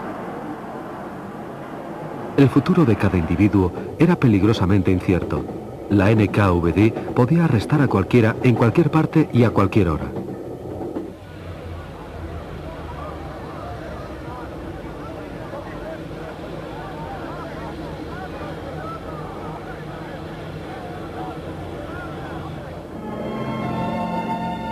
Mediante una ley promulgada en 1935, a partir de los 12 años de edad, se podía aplicar a los ciudadanos responsabilidades criminales y penales.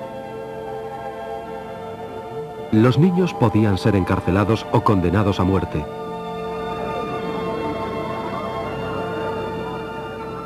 Los horrores de la política de terror de Yezhov fueron denunciados en Occidente. Romain Rolland criticó el encarcelamiento de los niños. André Gide condenó al régimen de Stalin por fascista.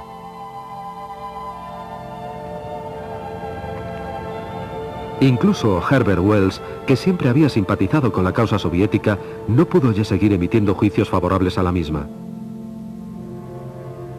Pero Stalin todavía tenía aliados. Leon Feuchtwanger, que visitó la Unión Soviética en 1937, escribió una oda al dirigente soviético. Mi primera impresión es la de que Stalin es una persona sencilla. El pueblo soviético no solo le respeta, sino que le adora. Nadie podría tener más mérito para ser el representante de 170 millones de personas.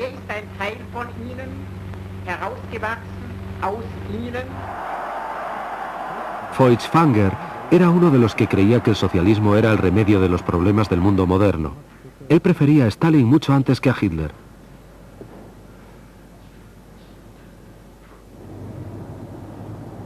Stalin se había convertido en el auténtico dueño de Rusia. Para él, el terror era una herramienta de uso común para la administración del Estado. Pero necesitaba nuevos ejecutores porque ya iba siendo hora de eliminar a los testigos de sus más recientes crímenes.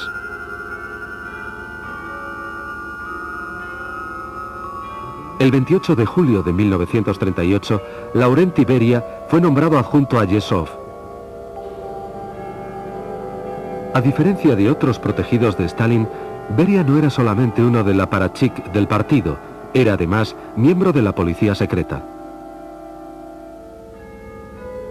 En los años 20, su falsedad, insidia y fenomenal energía permitieron a Beria labrarse una rápida carrera en la Checa de Georgia.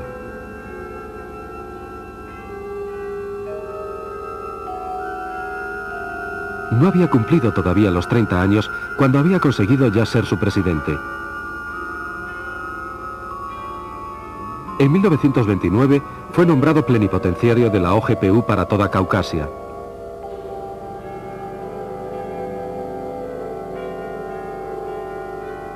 Stalin coincidió con él durante unas vacaciones en Georgia. A partir de entonces, Beria continuó su escalada, pero ahora dentro ya de la jerarquía del partido.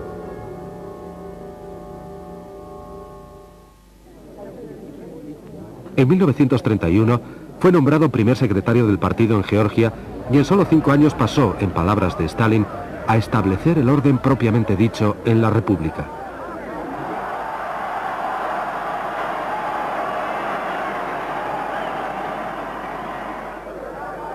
Hacia 1937, Beria se había convertido en el dictador de Georgia, un pequeño Stalin.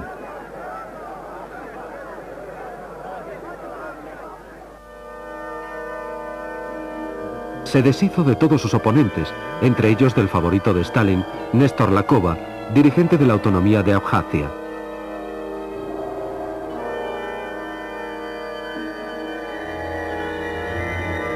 Lakova fue elegido sucesor de Yagoda en la NKVD, pero rechazó el nombramiento. No deseaba abandonar Abjasia, prefirió quedarse para luchar contra Beria por el dominio de Transcaucasia.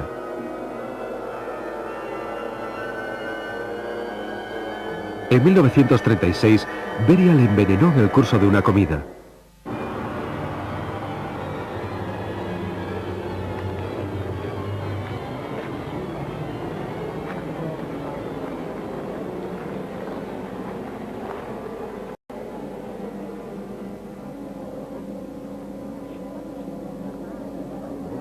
Al año siguiente, todos los parientes de Lakova habían sido eliminados.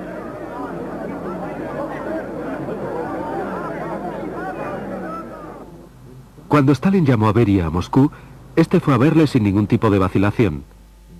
Pasó a ser nombrado adjunto de Yezhov y se hizo inmediatamente con el poder.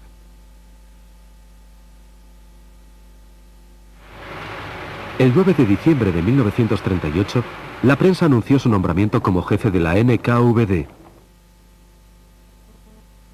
Yesov, como su predecesor Yagoda, fue denunciado y desapareció, así como los miembros de la NKVD que habían estado a sus órdenes, los mismos gloriosos hijos de la madre patria, como recientemente habían sido llamados en el Kremlin.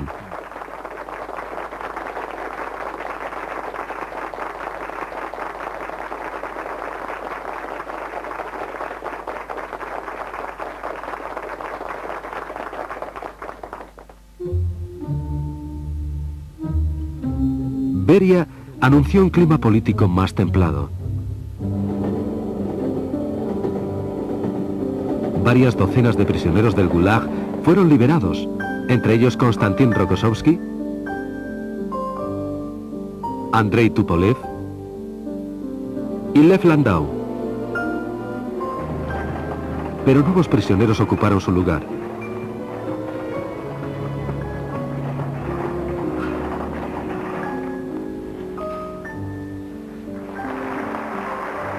Entre las últimas víctimas de Stalin estaba su reciente favorito, el jefe del Komsomol, Alexander Kosarev. Para la juventud soviética, no existe nada más valioso que nuestro gran partido comunista bolchevique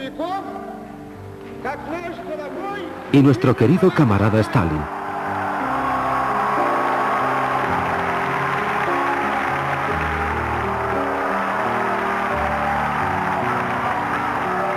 Kosarev, el espíritu de la lealtad, fue repentinamente condenado porque el Komsomol había fallado a la NKVD no entregándole enemigos. En noviembre de 1938, Beria en persona fue a arrestarle a su casa. 3 meses más tarde, Kosarev fue ejecutado.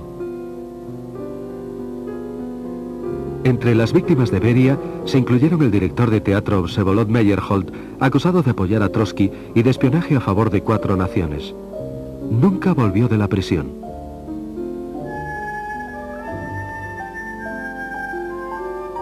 Su mujer, la actriz Zinaida Reich, fue acuchillada hasta la muerte por los asesinos de la NKVD. El periodista Mikhail Kolstov y el escritor Isaac Babel fueron acusados de actividades antisoviéticas y protrotskistas y fueron fusilados. Antes de su ejecución, la NKVD los había interrogado intentando obtener pruebas que incriminaran a otros intelectuales. Al escritor Boris Pasternak, a Yuri Olesha, a Ilya Ehrenburg y al compositor Dmitri Shostakovich. La policía secreta preparó otro juicio para la galería.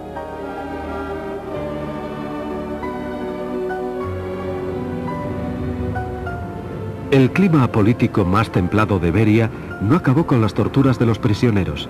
Beria participaba en ellas personalmente. Calladamente, los camiones encargados del reparto del pan se llevaban los cadáveres de los que habían perecido al crematorio. Sus cenizas eran esparcidas por los campos de una granja colectiva cercana a Moscú.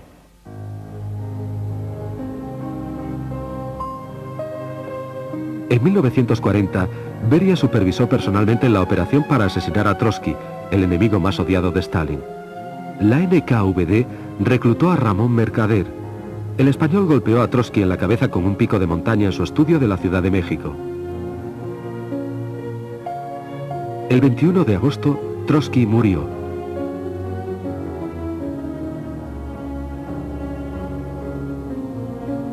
Después de que Mercader hubiera cumplido 20 años de prisión en una cárcel de México, le fue otorgada la Estrella de Oro de Héroe de la Unión Soviética. Murió en Cuba en 1978 y fue enterrado en Moscú con el nombre de Ramón Ivanovich López.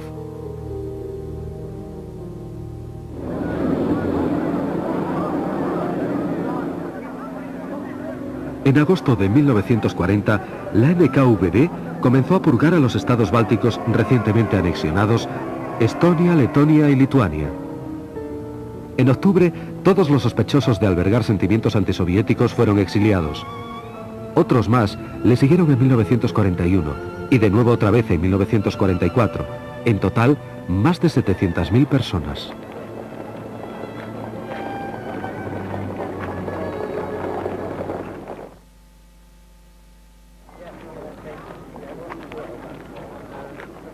La Unión Soviética estaba al borde de la guerra.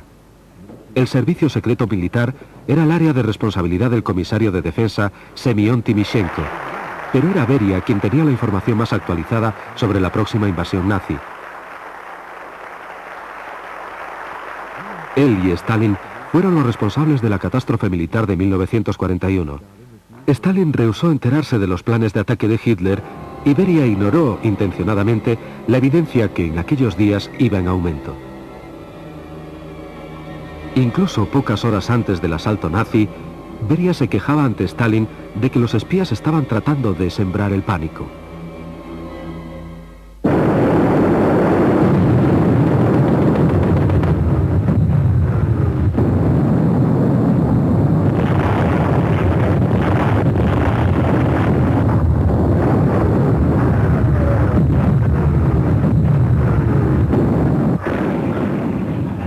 La guerra trajo consigo más trabajo para la NKVD, pero ello no cambió sus métodos.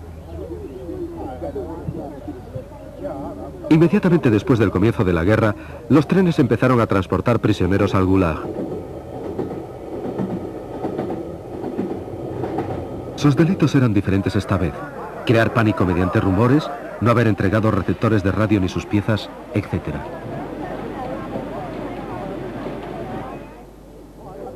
También se encarceló a soldados que habían sobrevivido a asedios.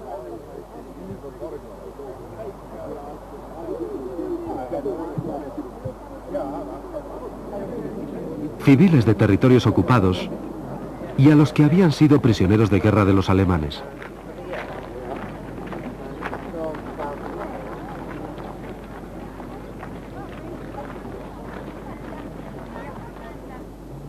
Grupos étnicos enteros del interior de Rusia fueron acusados de colaboración con los alemanes.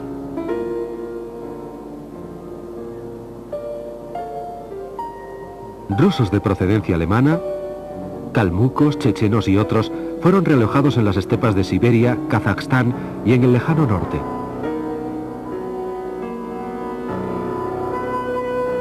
Fueron seguidos en 1944 por los tártaros de Crimea.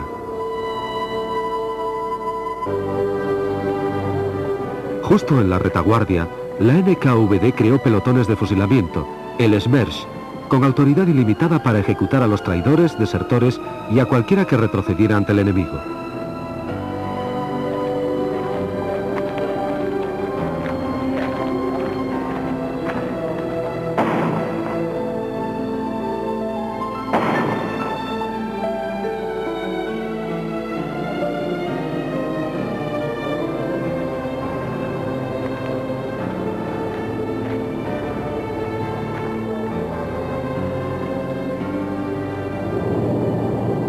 La NKVD también tenía unidades de combate. Batallones de sabotaje operaban detrás de las líneas enemigas.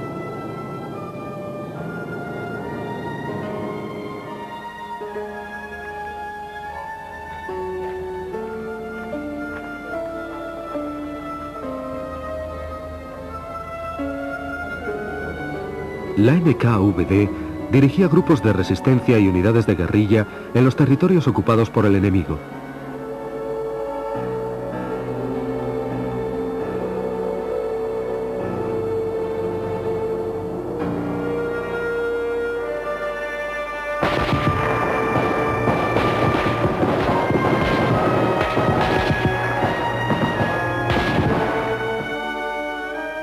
En 1943, los alemanes descubrieron una tumba colectiva de oficiales polacos en el bosque de Katyn, cerca de la ciudad de Smolensk.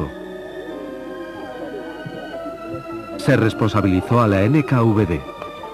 Después de que Smolensk fuera liberada, Beria creó una comisión de investigación que debía determinar que los polacos habían sido ejecutados por los alemanes, aunque para ello tuviera que ocultar las pruebas en contra.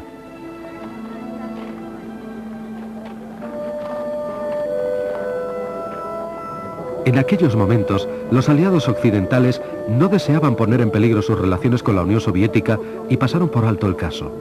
Solamente documentos recientes de los archivos de la NKVD demuestran, más allá de toda duda, que los oficiales polacos fueron asesinados en 1940 por orden directa de Beria.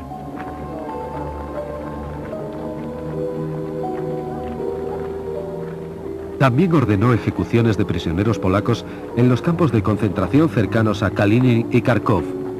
Un total de más de 22.000 oficiales polacos murieron. Cuando la guerra se acercaba a su final, había más de 2 millones de prisioneros de guerra alemanes en Rusia. La NKVD tenía que utilizar esta fuente de mano de obra. Pero solo representaba una fracción de los trabajadores forzosos que se emplearon en los proyectos de construcción más urgentes y difíciles. La mayoría eran convictos soviéticos. Su número aumentaba constantemente. Prisioneros de guerra que volvían de los campos de concentración alemanes eran enviados al Gulag.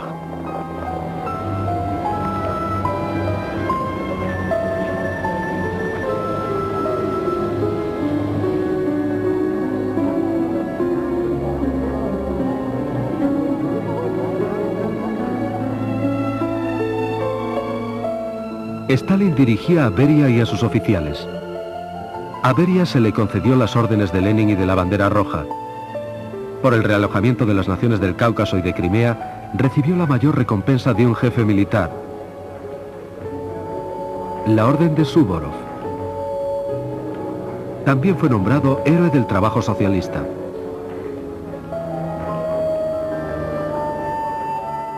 Poco después de la guerra, Beria, que solamente había ido al frente 2 veces, fue ascendido a mariscal de la Unión Soviética. Acompañó a Stalin a la conferencia de Potsdam y fue designado para inspeccionar las factorías de la derrotada Alemania. Stalin continuó ascendiéndole. En 1946, Beria concentraba su trabajo en el Politburó y en el Ministerio de Asuntos Exteriores.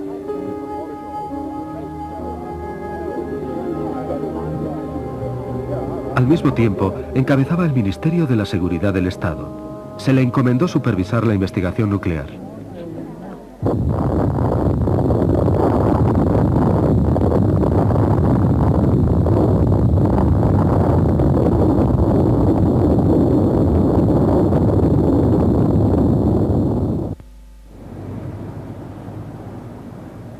El terror continuó con la ayuda de los fieles subordinados de Beria. Dekhanosov, Goglidze y Merkulov. Se hicieron planes para otra nueva purga, en parte para suprimir al Comité Judaico Antifascista. Después de la invasión nazi, Stalin convocó una reunión de los representantes del pueblo judío en Moscú. El actor Solomon Michoels, el escritor Ilya Ehrenburg y otros famosos intelectuales judíos habían solicitado a sus hermanos de todo el mundo que ayudaran a la Unión Soviética a luchar contra el nazismo. Su llamada fue escuchada. En Estados Unidos se creó el Consejo Judío de Ayuda a Rusia y fue encabezado por Albert Einstein.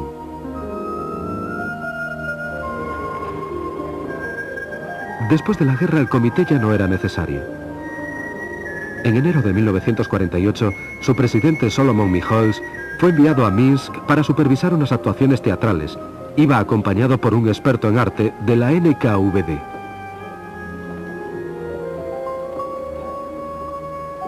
Michoels nunca volvió de aquel viaje. Murió en un accidente de coche.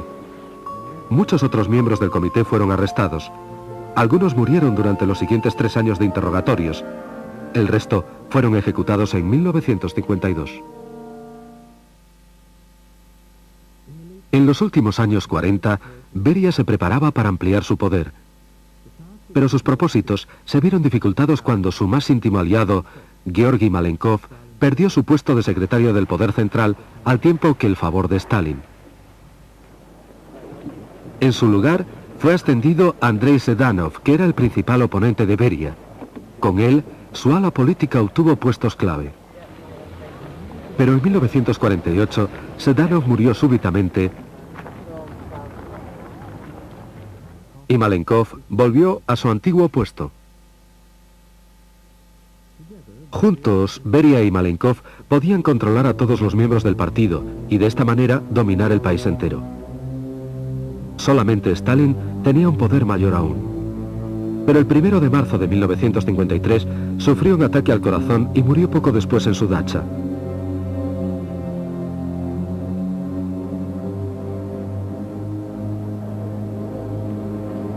El 9 de marzo, Beria pronunció un discurso de alabanza en el mausoleo de Lenin, dejando caer que él sería el siguiente jefe del partido.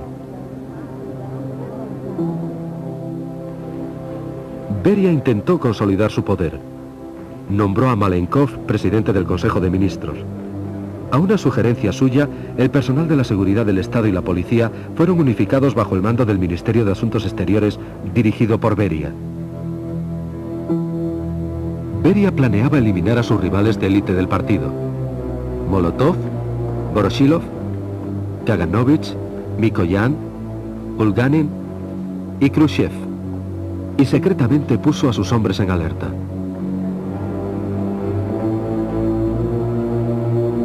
El plan falló.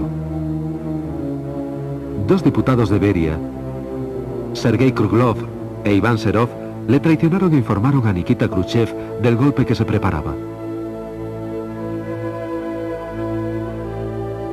Khrushchev se adelantó a Beria y consiguió enseguida el apoyo de todos los dirigentes del Comité Central, en particular de Malenkov y Georgy Zhukov, adjunto al ministro de Defensa. Por orden de Khrushchev, Beria fue arrestado en el Kremlin el 26 de junio de 1953.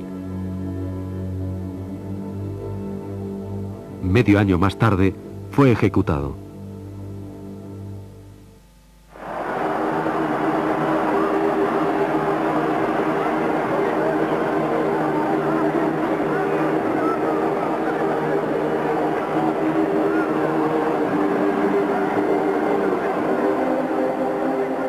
A los 3 meses, Khrushchev nombró a Iván Serov primer presidente de una nueva institución que llegaría a alcanzar renombre mundial: el Comité de la Seguridad del Estado, el KGB. Bajo esta nueva denominación, el servicio de seguridad soviético operaría durante más de 4 décadas, siguiendo la tradición de la Checa, de la OGPU y la NKVD.